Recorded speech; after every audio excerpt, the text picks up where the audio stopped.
근데 제가 결혼을 하고 한 달 정도 지나서 그 와이프가 밖에서 잠깐 나와보라고 해서 나가 봤더니 집 앞 바로 앞에 그 은갈색 소파 위에 어미 고양이 한 마리와 그 5마리 아기 고양이가 그 달빛 아래서 그 젖을 물리고 있는 장면을 보게 되었어요.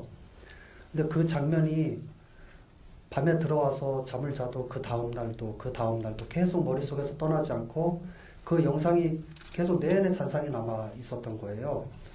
그러고는 한 보름 정도 시간이 지나서 그 아이들이 다시 집 앞에 나타나기 시작을 했습니다. 그래서 집에서 뭐 먹을 게 없나, 처음에는 멸치도 갖다 주고 또 탕수육 남은 것도 갖다 주고 남은 밥도 갖다 주고 하다 보니까 이 먹을 것을 주고 그 먹을 것을 얘네들이 받아 먹는 그 과정에서 정이 들기 시작을 한 거예요. 그래서 이제 카메라를 들고 나가서 녀석들을 이제 기록을 하기 시작을 했죠.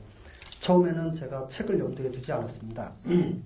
근데 한 1년 넘게 기록을 하고 블로그에 기록을 하고 근데 여기저기서 너무나 막 뜨거운 반응이 있었고 그래서 우리나라 한 4개 정도 출판사에서 책을 내자라는 제의가 들어왔고 그래서 한 군데 출판사에서 이제 첫 책을 내게 되었는데요. 그 책이 지금의 이제 원작이 된 거고요. 근데 그 책은 안녕 고양이는 고마웠어요라는 책인데 현재는 중국과 대만에서도 번역 출판이 됐고 그리고 일본에서는 올 연말쯤에 이제 번역 출간이 될 예정입니다. 그리고 그 후에 이제 이사를 한 뒤에 제가 이사를 한 곳에서 또 1년 반 정도 작업을 한 책이 두 번째 책 이제 그 명랑하라 고양이라는 책이고요. 그것도 바람이라는 이 영화에 보면 바람이라는 아이가 나오는데 그 바람이라는 아이가 이제 그 책에 실려 있습니다. 그리고 저번 주에 그러니까 며칠 전에 이제 3권 나쁜 고양이는 없다라는 이제 책이 나와서 현재 이제 그 출판사에서는 안녕고 시리즈라고 하는데요. 그래서 현재 그 길고양이 시리즈가 3권 정도 지금 나와 있는 그 실정이고요. 제가 15년 넘게 여행가로 살아오면서 그동안은 계속해서 여행책을 내고 시집을 내고 해왔지만 최근 4년 동안은 말 그대로 시 쓰지 않는 시인, 여행 가지 않는 여행가가 됐어요. 대신에 길 위에서 고양이를 받아 적으면서 고양이 책만 내고 있는 실정이죠. 고양이에게 어떤 뭐 제가 물론 끌린 점도 있지만 저는 이것을 또 다른 여행이라고 생각을 합니다. 제가 그동안 여행가로 살면서 길 위에 있었고 그리고 지금은 길고양이를 기록을 하면서 여전히 저는 길 위에 있습니다. 길 위의 고양이들과 길 위의 날들에 대해서 저는 또 다른 여행을 하고 있는 거죠. 그래서 나의 여행은 여행가로서의 여행은 끝났을지 모르는데 또 다른 여행은 지금부터 시작이라고 생각을 하고요. 제가 계속해서 고양이 책을 내는 이유는 이렇습니다.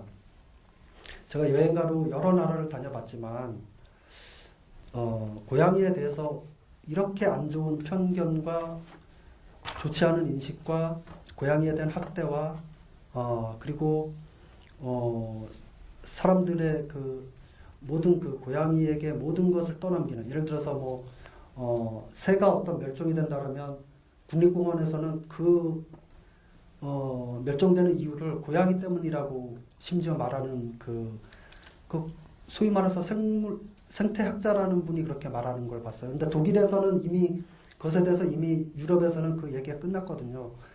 새를 멸종시키는 가장 큰 이유는 인간이다. 인간이지 무슨 고양이가 그렇게 많은, 그리고 고양이는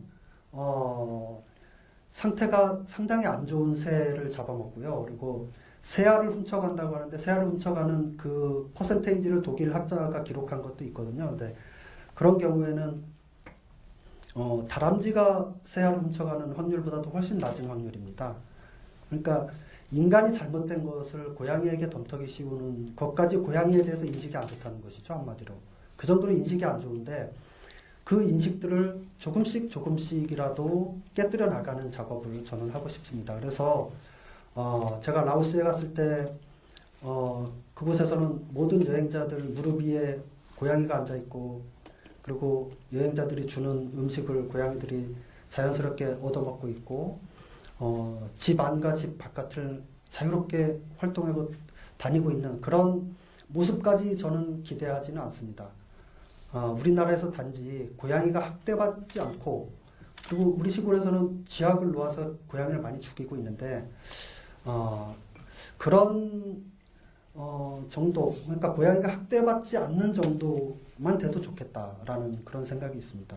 그래서 마지막으로 정리를 하자면, 고양이의 말을 빌려서 제가 대신 얘기하자면요, 제발 우리를 그냥 놔두세요 라는 메시지를 전하고 싶습니다. 책을 통해서. 저는 가만히 돌이켜보니까 길 위에 사는 그 도시에서 길 위에 사는 생명체가 고양이밖에 없더라고요. 그러니까 뭐 주인과 함께 살거나 아니면 다른 동물원에 있잖아요. 근데 길고양이만이 유일하게 살아가고 있는데, 관심을 갖고 이들을 보니까 얘네들은 어떻게 살아갈까? 처음에는 뭐 시해라고 하나요? 그냥 불쌍하니까 제가 돌봐준다는 느낌이었어요. 뭐 사료도 주고, 영화에서 나오는 것처럼 물도 이 친구들한테는 중요한 문제였구나. 몰랐던 걸 알아가면서 그 친구들한테 물도 주고, 그냥 도와주는 친구 역할이라고 생각했었는데, 이 친구들 가만히 오래 보다 보니까 제가 이 친구들한테 받는 게 있습니다. 작가님은 그 바람이한테 새 선물을 받으셨지만, 저는 그 친구들과 영화에서 나오는 것처럼 가장 많이 본 모습은 뒷모습이었는데, 거리가 점점 가까워졌거든요. 그러니까 저도 일을 하거나 이렇게 살아가면서 때로 지치고 힘들 때 그 친구들이 마치 옆에서 그냥 뭐 왜 그래, 뭐 기운 내, 이런 느낌을 줄 때가 있더라고요. 네. 그래서 그 길고양이와 또 인간의 공존은 그리 어려운 일이 아니라고 생각합니다. 그리고 이 영화를 통해서 더 말씀드리고 싶은 건 결국 그 길고양이에 한정된 게 아니라 우리 그 같이 옆에서 살아가는 우리 이웃에까지도 좀 관심을 가져주면 어떨까라는 그런 생각을 갖고 있습니다.